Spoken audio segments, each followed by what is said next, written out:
Allô tout le monde, bienvenue sur le Vlogmas numéro 7. Je vais vous parler un petit peu de ma fin de semaine. En fait, le samedi, j'ai fait popote, comme je vous mentionnais. J'ai pas mal cuisiné. C'est pas mal ça qui s'est passé dans ma journée. Dimanche, on a fait les décorations de Noël à l'extérieur. On s'est fait une bonne fondue pour le souper. Lupien, il s'est même amusé dehors. Il s'est fait un fort, une espèce de château dans la neige. Puis, il y a eu une petite bagarre de boules de neige.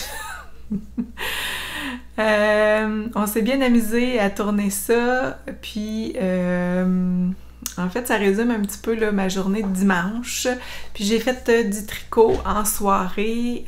C'était bien plaisant. J'ai pas mal avancé mon chandail de Noël. Le chandail de Anne Rémen. Je suis à la ligne 43 sur 50 de la charte de Jacquard. Ça va bon train, ça va bien.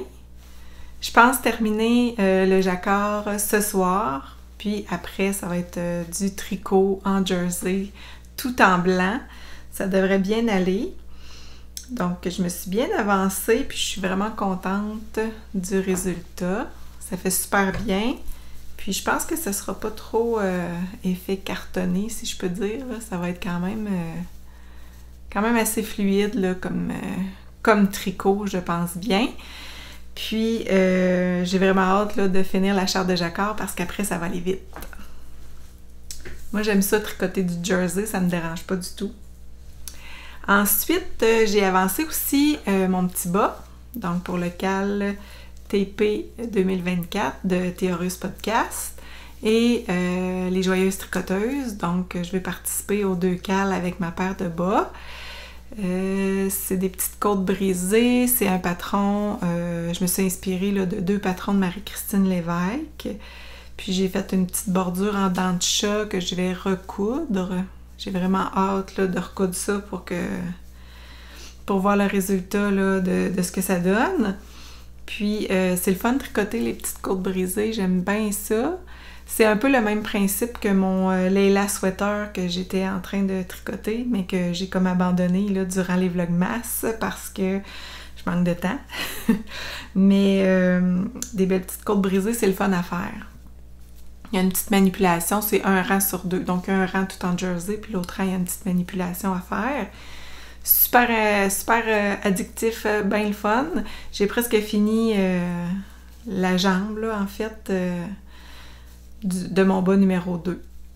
Il me reste, je pense, une rayure à faire pour avoir les deux. Il me reste une rayure de verre à faire ici. Voilà. Et ça se résume à ça, les activités de la fin de semaine. Puis aujourd'hui, ce que je porte, c'est mon lundi cardigan. Si vous n'en avez pas un et que vous avez envie de le tricoter, allez-y. C'est un long projet, mais tellement confortable. Je le porte souvent. Quand j'ai le goût là, d'être cosy, doudou, c'est ce que je porte. C'est très doux, c'est très moelleux comme petit cardigan à porter. Magnifique! Alors, je vous invite à le tricoter si jamais ça vous tente de faire de la brioche. C'est un patron de Camille Descoteaux. L'intérieur, c'est un suri et l'extérieur, j'avais pris un mérino. Donc, c'est 2 fils que ça prend parce que c'est de la brioche à 2 couleurs. L'intérieur est tout en suri, c'est doux, doux, doux. Alors, moi, j'ai tricoté ça. Ça m'a été quand même un long projet, un des plus longs que j'ai fait là, jusqu'à maintenant. Mais ça vaut la peine, c'est vraiment le fun à porter.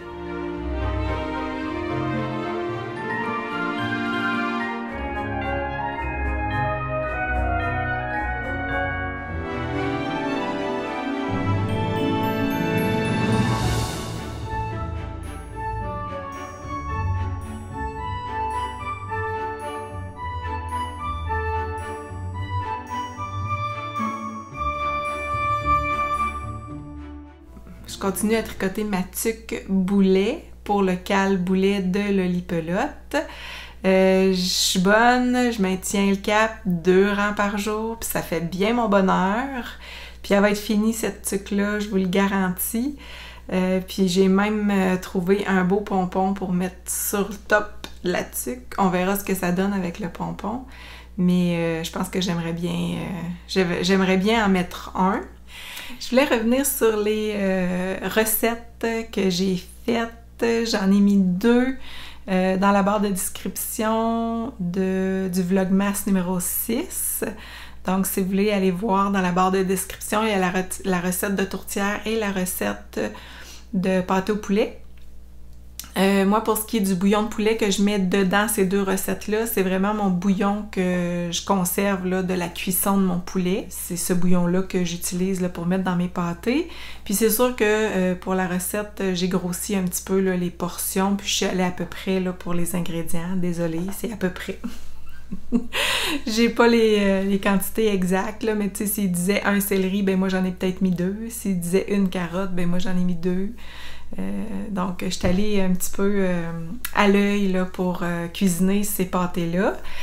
Pour ce qui est le pâté mexicain, je mettrai la recette à quelque part là, dans le vlog. Là, je prendrai la photo de ce que j'ai déjà pour la recette. Puis, pour ce qui est de la pâte à pâté, en fait, je vais vous expliquer un petit peu comment moi je la fais. C'est que je mets un tas de farine dans un gros bol, à pain, mettons. Puis, je creuse un puits. À l'intérieur du puits, je vais verser une tasse de lait carnation pour une tasse d'eau. Puis, je fais ça 3 fois. Après ça, je vais mettre mes 3 cubes de graisse. Je prends des cubes déjà tout emballés individuellement. La graisse que j'ai utilisée, c'est la Tender Flake. Puis, je mets mes 3 cubes de graisse avec un petit peu de sel, du bicarbonate de soude un petit peu. Puis, je mélange tout ça. Donc, je vais pétrir la pâte, puis je vais rajouter de la farine au besoin. Puis, quand je vais rouler ma pâte, j'installe beaucoup de farine sur la surface pour pas que ça colle sur la surface et sur le rouleau. Donc, ça va prendre un petit peu de pratique pour y arriver, mais je la réussis toujours, cette pâte-là, puis c'est pas sorcier, il faut juste se pratiquer un petit peu. Puis si elle est trop collante, on rajoute de la farine. Faut juste pas trop mettre de farine en partant pour pas qu'elle soit trop raide, mais ça prend quand même beaucoup de farine, là, je dirais au moins 12 tasses de farine peut-être. Peut-être. Je sais pas, je la mesure pas. J'y vais à l'œil.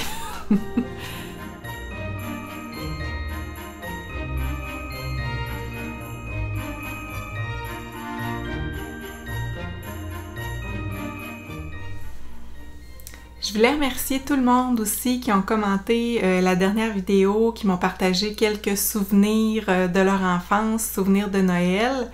C'était vraiment le fun de vous lire. Ça m'a même fait monter les petites émotions, là, la petite larme sur le coin de l'œil, parce que c'est vrai que quand on se rappelle des souvenirs d'enfance, ben il y a plusieurs personnes qui sont parties, qui sont plus là aujourd'hui. Mais moi, je vous dis, maintenant, aujourd'hui, c'est à nous de faire notre Noël à notre façon. C'est à nous de créer les souvenirs pour nos enfants ou pour notre famille. Donc, je vous souhaite un beau temps des fêtes, puis une belle période de l'Avent pour ceux et celles qui aiment ça. Donc, si vous me regardez, c'est sûrement que vous aimez la période de l'Avent, parce que je sais qu'il y en a qui n'aiment pas ça du tout, malheureusement. J'écoutais le podcast de Tricolibri en fin de semaine, qui disait que elle, si elle pouvait s'endormir maintenant puis se réveiller juste au 2 janvier, elle serait contente. C'est sûr qu'elle écoute pas les Vlogmas. Mais je trouve ça drôle, chacun fait ses choses à sa façon, en fin de compte, puis on y va comme on peut, puis comme on aime. Donc, c'est à nous de créer nos souvenirs, puis je voulais vous remercier là, d'avoir partagé vos petits souvenirs du temps des fêtes. J'avais une petite anecdote cocasse à vous raconter. Si vous voulez mettre en commentaire les petites traditions de Noël ou de l'Avent qui se passe chez vous, ça m'intéresserait de vous lire. En fait, nous ici, tradition, c'est sûr que c'est la décoration du sapin de Noël, la décoration extérieure aussi avec des lumières. Puis la cuisine là, pour faire des repas de Noël, des repas traditionnels, si on peut dire, du temps des fêtes, donc les pâtés, les desserts. Ça fait partie là, des petites traditions. Puis, pour en revenir à la tradition du sapin de Noël, en fait, j'ai un petit fait cocasse. Puis si vous en avez, vous autres aussi, vous pouvez les mettre en commentaire. Mais quand moi j'étais enfant, ce que j'aimais, c'est que ma mère, elle attendait qu'on soit couché un soir, là, ou un soir du mois de décembre, là, avant les fêtes, avant la fête de Noël. Puis, elle montait le sapin de Noël. Fait que quand on se levait le matin, on avait un beau sapin qui brillait dans le salon. On était vraiment contents de voir ça. Puis c'était comme un émerveillement, là. Il s'était passé quelque chose durant la nuit. Puis, moi, j'avais envie de recréer ça dans ma famille avec mes enfants. Puis, il s'est avéré un jour que ma fille était quand même assez grande, là, tu sais, je dirais, elle avait au moins 6 ans peut-être.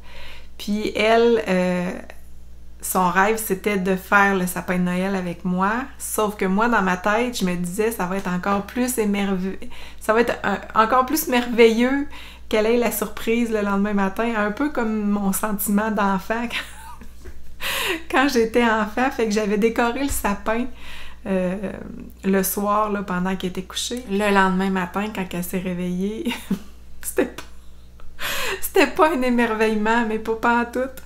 Elle était vraiment fâchée que le sapin ait été fait, puis qu'elle ait pas pu mettre une boule dans le sapin. Fait que, c'est ça. Nos rêves d'enfants sont pas nécessairement les rêves de nos enfants. Fait que c'était une petite anecdote que je voulais vous raconter. Si vous en avez, vous autres aussi, là, je vous invite à les mettre là, en commentaire. Ça serait bien le fun là, de vous lire par rapport à ça. Fait que c'est ça. Mon rêve d'enfant, moi, c'était d'avoir mon beau sapin tout illuminé, mais ma fille, elle, c'était pas ça pantoute. Elle, c'était de nous aider à le faire. Aujourd'hui, ça sera pas plus long que ça, le Vlogmas. Je vous laisse sur des images de ce qui s'est passé hier sur notre super lutin lupien, qui est juste là derrière moi. Il s'est bien amusé hier dans la neige. Alors, je vous laisse sur ces petites images-là. Puis, je vous souhaite une belle journée.